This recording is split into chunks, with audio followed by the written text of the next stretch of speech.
SSC के English series में आप लोगों का फिर से स्वागत है। Practice set 14। तो पहला है spot grammatical error. Neither he nor his friends is willing to go to the party this evening. अब इसमें देखो गलती किसमें है। देखो जब लिखा हुआ है neither he nor his friends, तो मैंने ये बताया कि आइदर ऑफ, नाइदर ऑफ, ये सब जो है क्या करता है, सब्जेक्ट को सिंगुलर बना देता है। लेकिन यहाँ पे वो कंडीशन नहीं है। यहाँ क्या है, neither he nor his friends. तो जब इस तरह का सेंटेंस आता है या इस तरह का सेगमेंट आता है, तब हमें क्या देखना है कि नॉर के बाद जो भी तुम्हारा मतलब हेल्पिंग वर्ब के एकदम नजदीक में जो तुम्हारा सब्जेक्ट दिया गया है वो सिंगुलर है या प्लूरल है, इसके ऊपर डिपेंड करता है कि हेल्पिंग वर्ब कौन सा होगा। तो यहाँ पे क्या है, neither he nor his friends. तो नॉर के बाद क्या है, हिज फ्रेंड्स, जो कि हेल्पिंग वर्ब के सबसे ज्यादा करीब है। हेल्पिंग वर्ब के करीब ही नहीं है, क्या है, हिज फ्रेंड्स है, जो कि प्लूरल है। तो क्या हो जाएगा, neither he nor his friends are willing to go. इसलिए इसका जो ये सेगमेंट है ये गलत है। नेक्स्ट है synonym. Choose the synonym of elated. तो इलेटेड का क्या मतलब होता है, इलेटेड का मतलब होता है, एक मिनट, ये बैटरी डाउन हो रहा है क्या, एक मिनट भाई, चार्जर थोड़ा लगा लो। हाँ, तो क्या बता रहा था, choose the synonym of elated. Elated मतलब क्या होता है, बहुत ज्यादा खुश, मतलब एकदम फुल ऑफ जॉय। तो अगर इसका सिनोनिम देखना है तो क्या हो जाएगा, जॉयफुल हो जाएगा, क्योंकि ऑब्वियस बात है, सैड नहीं होगा, एंग्री भी नहीं होगा, इंडिफरेंट भी नहीं होगा। नेक्स्ट है तुम्हारा active to passive voice. They are watching a movie. तो पहले तो ये पता करो किस टेंस में लिखा है, they are watching a movie. तो ये लिखा है प्रेजेंट कंटिन्यूअस टेंस में। तो बस तुम अपना सब्जेक्ट और ऑब्जेक्ट को उल्टा पुल्टा कर दो, और उसके बाद आर के जगह जो है यहाँ पे क्या हो जाएगा, मूवी के अकॉर्डिंग लगेगा हेल्पिंग वर्ब। तो क्या हो जाएगा, मूवी इज, उसके बाद बिंग प्लस V3 क्या हो जाएगा, a movie is being watched by them, यानी ऑप्शन ए। फिर है fill in the blank. She is very fond of blank classical music. Sorry, fond के बाद ऑफ इसमें नहीं लिखा हुआ, लेकिन फॉन्ड के साथ ऑफ ही लगता है। फॉन्ड ऑफ का मतलब होता है पसंद है, यानी कि वो जो है क्लासिक म्यूजिक सुनना पसंद करती है। तो यहाँ क्या हो जाएगा, फॉन्ट के बाद ऑफ। फॉन्ट के साथ ऑफ लगता ही है, इसको याद ही रखो। नेक्स्ट है तुम्हारा spot grammatical error. Each of the players have been given new uniforms by the coach. तो देखो फिर से यहाँ पर क्या है, ईच ऑफ लग गया, बाकी भले ही आगे द प्लेयर्स है, लेकिन ईच ऑफ लग गया, तो इसलिए इसने क्या कर दिया, सब्जेक्ट को सिंगुलर बना दिया। तो ईच ऑफ द प्लेयर्स जब सिंगुलर सब्जेक्ट हो गया, तो आगे जो हेल्पिंग वर्ब लगेगा वो भी सिंगुलर होगा। तो क्या हो जाएगा, each of the players has given, has been given. तो इसलिए इसका ये सेगमेंट गलत है।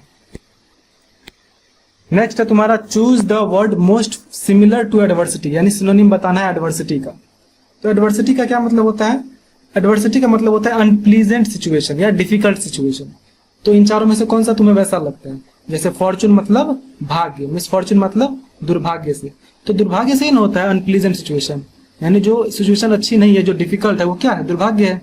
फिर हैप्पीनेस भी नहीं होगा और सेलिब्रेशन भी नहीं होगा, क्या हो जाएगा, मिसफॉर्चून। इस सब में भी वो ट्रिक लगा सकते हो, जैसे देख लो, फॉर्चून और मिसफॉर्चून एक दूसरे का अपोजिट है। उसके अलावा हैप्पीनेस जो है वो फॉर्चून की तरह है, और सेलिब्रेशन भी फॉर्चून जैसा है, इसीलिए मिसफॉर्चून हो जाएगा। क्योंकि चार में से तीन गलत है और सिर्फ एक ही सही है। नेक्स्ट है substitute the underlined segment. He denied to help me. ये मैं पहले ही बता चुका हूँ, डिनाइड के साथ जो है इन्फिनेटिव नहीं लगता है, तो इसलिए यहाँ पर टू नहीं लगेगा, बल्कि हमें जो वर्ब है उसी को जिरंड बना देना होगा। क्या हो जाएगा, ही डिनाइड हेल्पिंग मी, यानी कि ऑप्शन ए हो जाएगा, he denied helping me. Next है one word substitute. A person who loves mankind, यानी कि जिसे जो है मतलब दयालु टाइप का आदमी हो, मतलब जो मानवता से बहुत प्रेम करता हो, उसे क्या कहते हैं, तो उसे क्या कह सकते हैं, फिलांथ्रोपिस्ट, यानी कि कल्याणकारी। मिसोजिनिस्ट मतलब जो कि मतलब फेमिनिस्ट का उल्टा होता है मिसोजिनिस्ट, जो कि पुरुष की सत्ता में विश्वास करता है, तो इसलिए फिलांथ्रोपिस्ट ही होगा। ऑलराइट, जिन्हें मानवता से प्रेम है, कल्याणकारी यानी जिन्हें मानवता से प्रेम है। नेक्स्ट है choose the synonym two of transient. तो ट्रांजिएंट का क्या मतलब होता है, तो उसका मतलब तुम्हें पता हो तो ठीक, नहीं पता हो तो पहले ऑप्शन देख लो। टेम्पररी, टेम्पररी मतलब जो बहुत कम टाइम चले। परमानेंट मतलब बहुत ज्यादा देर चले। इटर्नल मतलब हमेशा के लिए चले। और स्टेबल मतलब चल रहा है तो चलता ही रह रहा है। तो क्या हो जाएगा ट्रांजिएंट के स्पोर्टिंग, इसमें ये तीनों तो जो है, ये तीनों तो एक जैसे लग रहे हैं। टेम्पररी इसका जो है उल्टा लग रहा है, तो क्या हो जाएगा ट्रांजिएंट का, टेम्पररी हो जाएगा। क्योंकि ट्रांजिएंट का भी मतलब होता है जो कि बहुत कम समय के लिए लास्ट करे, यानी शॉर्ट लास्टिंग हो, उसका हो जाएगा टेम्पररी। नेक्स्ट है antonym, choose the opposite of rigid. तो रिजिड मतलब क्या होता है? रिजिड मतलब होता है अनेबल टू बेंड, और मतलब जिसे भी आसानी से तुम चेंज ना कर सको, आसानी से तुम मोड़ ना सको उसे। तो इसका अपोजिट क्या हो जाएगा? फ्लेक्सिबल, स्ट्रांग, सॉलिड या हार्ड। तो फ्लेक्सिबल हो जाएगा, क्योंकि स्ट्रांग, सॉलिड या हार्ड को तुम आसानी से मोड़ नहीं सकते, लेकिन फ्लेक्सिबल होगा तो उसको आसानी से मोड़ लो। नेक्स्ट है choose the word most similar to audacious. ये ऑडेशियस एक बहुत बढ़िया वर्ड है। ऑडेशियस मतलब क्या होता है? जो कि मतलब डरे ना, मतलब जो है सीधा, मतलब क्या बोलते हैं, सामने वाले की फाड़ देने वाला, रिस्क लेने वाला आदमी, उसे कहते हैं ऑडेशियस। तो इन चारों में से कौन सा वैसा है? टिमिड यानी डरपोक नहीं होगा, बोल्ड इसको अभी अंडर कंसिडरेशन रखते हैं, शाई शर्मिला नहीं होगा, साइलेंट भी नहीं होगा, तो बोल्ड ही हो जाएगा इसका, क्योंकि मोस्ट सिमिलर पूछ रहा है। अब इन चारों में से सबसे जो सिमिलर है ऑडेशियस का, वो तो बोल्ड ही है। क्या? क्योंकि बोल्ड आदमी ही रिस्क ले सकता है, या फिर जो जैसा उसको मुंह पे ही झाड़ सकता है, इस तरह का होता है ऑडेशियस। नेक्स्ट है one word substitute, a person who draws maps, यानी जो चित्र भी नहीं बोलूंगा, मानचित्र, हाँ मानचित्र बनाता हूँ, उसे क्या बोलते हैं? तो जो मानचित्र बनाता है उसे कार्टोग्राफर कहते हैं। नेक्स्ट है तुम्हारा इनकरेक्टली स्पेल्ड वर्ड। इन चारों में से कौन सा इनकरेक्टली लिखा हुआ है ये तुम्हें बताना है। तो एम्बेरस, एम्बेरस का स्पेलिंग क्या होता है?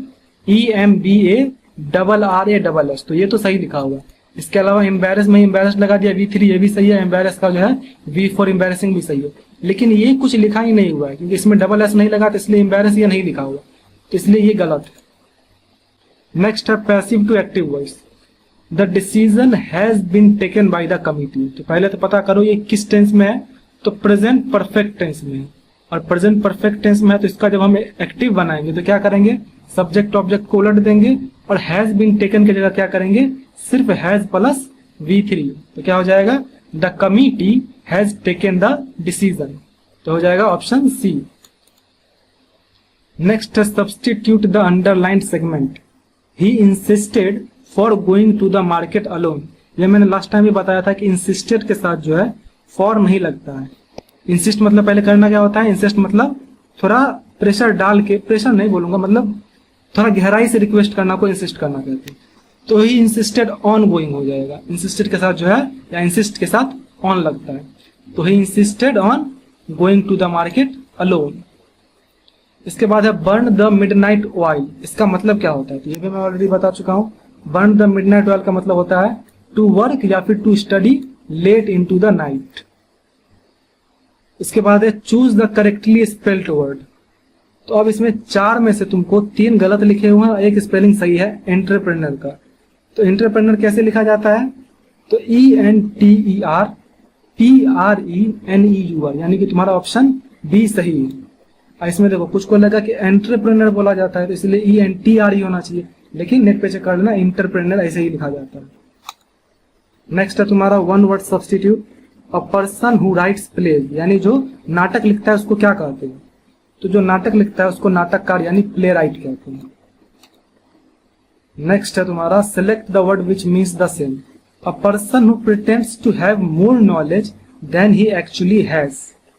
यानी जिस तरह से मैंने बताया था ना कि जो एक आदमी होता है जो कि वो दिखाने की कोशिश करता है जो वो नहीं है, तो उसे क्या कहते हैं? हिपोक्रेट कहते हैं। लेकिन वो आदमी जो कि ये दिखाने की कोशिश करे कि उसके पास बहुत ज्यादा नॉलेज है जबकि उसके पास होता नहीं है, तो उसे शार्लटन कहते हैं। CHARLATAN। एक्चुअली में जो है मतलब एक फ्रॉड किस्म का आदमी वो होता है, वो दिखाता है कि वो क्लेम करता है कि उसके पास जो है स्किल है लेकिन होता नहीं है। नेक्स्ट है तुम्हारा choose the antonym of benevolent. तो बेनेवलेंट मतलब क्या होता है? बेनेवलेंट का मतलब होता है दानी टाइप आदमी। बेनेवलेंट मतलब होता है जो दान देना जानते हैं, जो दानी टाइप आदमी। इसका एंटोनिम पूछा क्या हो जाएगा? क्रूर हो जाएगा। और भाई बेनेवलेंट जो होता है वो लोग दानवान नहीं होते, दानशील नहीं होते। तो इस तरह से हमारा प्रैक्टिस सेट 14 भी कंप्लीट होता है।